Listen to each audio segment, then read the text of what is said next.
Njagala okwebaza bassebo ne bannyabo mwenna abali wano mikwano gya Harriet Kisakye, baganda ba Harriet, banyina ba Harriet,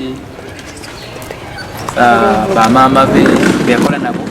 Ekitulese olunaku luno olwaleero wano Bunnamwaya we twaziika mwannyinaffe Harriet Kisakye kwe kujjukiza bannabitone ba artists bonna nti ng'ennaku z'omwezi 25 omwezi ogwokuna tujja kujja wano e Bunnamwaya tuweeyo ekitambiro kya mmisa mu ngeri entongole ku lwa Harriet Kisakye. Bano abazze olwaleero mikwano gya Harriet Kisakye, mutabani wa Harriet Kisakye, abaana ba Harriet Kisakye, bamaama be, mpozi ne baganda be, nga tuzze okutwalayo ekimuli ng'akabonero akajjukiza bannabitone obuteekwasa nsonga yonna ng'ennaku z'omwezi 25 omwezi ogwokuna tujje wano e Bunnamwaya tusabire muganda waffe Harriet Kisakye ne mikwano gyaffe bonna ne baganda baffe abalala bannabitone abatuvuddeko ku maaso. Kibi nnyo okwagala omuntu nga wali ate bw'afa ne tumwerabira. So kano ke kabonero akagenda okujjukiza buli munnabitone yenna nti nga 25 omwezi ogwokuna tetwekwasa nsonga yonna fenna tujja kubanga tujja wano e Bunnamwaya tusobole okusabira baganda baffe nga tukulembedde ne Harriet Kisakye kubanga wano wennyini bwe baamuwa ekirabo ekya ennyumba ey'olubeerera tekisangikasangika ekintu ekyo. So twagala okwebaza parish priest w'ekifo kino sookera ddala musajja akaawa eyatuyamba okuwa Harriet Kisakye ekibanja enekkiriza ya katolika okutwaliza awamu okuba nti nno bakuumye Harriet ebbanga lino lyonna. Tubebaza nnyo, mwebale nnyo, mwebale ddala era tusuubira nti nno mwenna ba artists nga 25 tujja kubanga tuli wamu okusobola okusabira Harriet Kisakye ne bannabitone abalala bonna abatugenzeeko.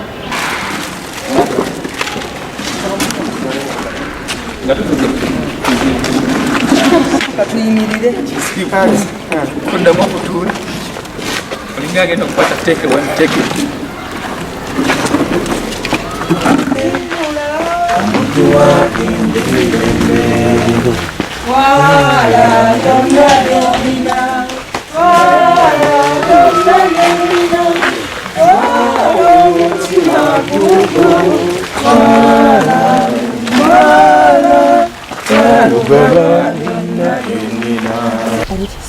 omusanye byonna byamusobako ng'omutonde era nsaba Mukama omwana we yamuwerekera naye omusanye byamusobako era nenkusaba mutabani we yasigala mu nsi muno Mukama omutambuliringako taata mutaasa obubi obuleetera byenoyo Mukama omukuze nga mwana munaddini nga maama we mwenna abeerekereza byonna ne mujja okuba okubaliyeeti nsaba Katonda abatambuza mirembe nga muddayo n'olunaku mwami Matovola alanze ogenda okubeera wano nga tujjukira Harriet. Nsaba bannange lube lwakitiibwa buli alutegeddeko asobole okubaawo.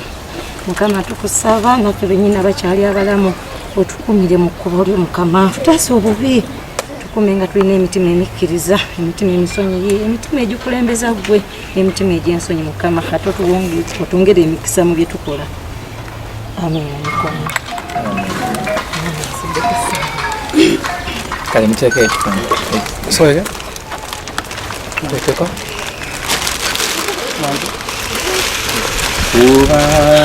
fuba eggulu ly'empeera fuba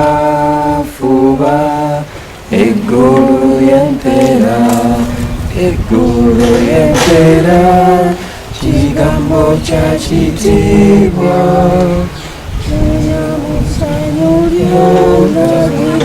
yerisinga fuba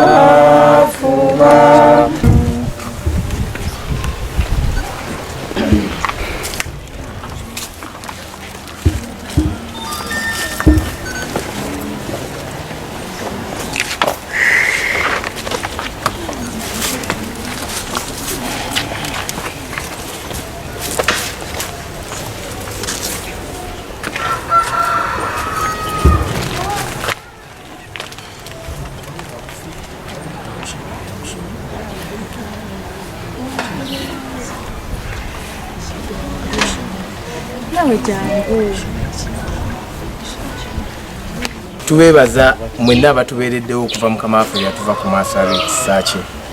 Bano be bannange betwalinga tukola nabo Riders Production ya Harriet Kisakye naye kati twasaasaana kyamukisa mulungi buli gye tulaga empisa zitugoberera tuteekamu empisa buli gye tulaga abantu beeyisa bulungi result simbi tubasaba mwongere mutusabire twongere okuguma mwebale nnyo mulekwa wa Harriet Kisakye asomera Kampala International University. Kama mutuwadde era tusaba namwe mumusabire abeere mwana mulungi nga maama we era akule bulungi ng'alina empisa nga maama we. Ate nkusaba Mavini onyiikirire okusoma, teri kisinga kusoma mu nsi muno. Sigaza empisa ezo, beera mwana mulungi. Eddiini naye era nange ndiina. Ozze kujjukira maama omuteereko ekimuli. Era leero mbadde tuzze tuteeke obaziika mami ekimuli ku kyaki ya St. Javier. Obeera naani kati saawa zino? Mbeera ne Haji Kawoya Mubaraka. Omuyita otya anko ki? Muyita ku dadi. abeera dadi we. Kati emyaka gigenze emeka nga mami akuleseewo? Wayiseewo emyaka kati 5. Okubiriza ki abantu bajje bakungaana? Era abantu bonna mbakubiriza bonna abaagira mami abaali bamwagala bonna bajje nga 25 mu Gwokuna tumujjukire. Tugenda beerawo n'emisa wano ku St. Javier okumujjukira. Basaba kwenda bambi mubeewo.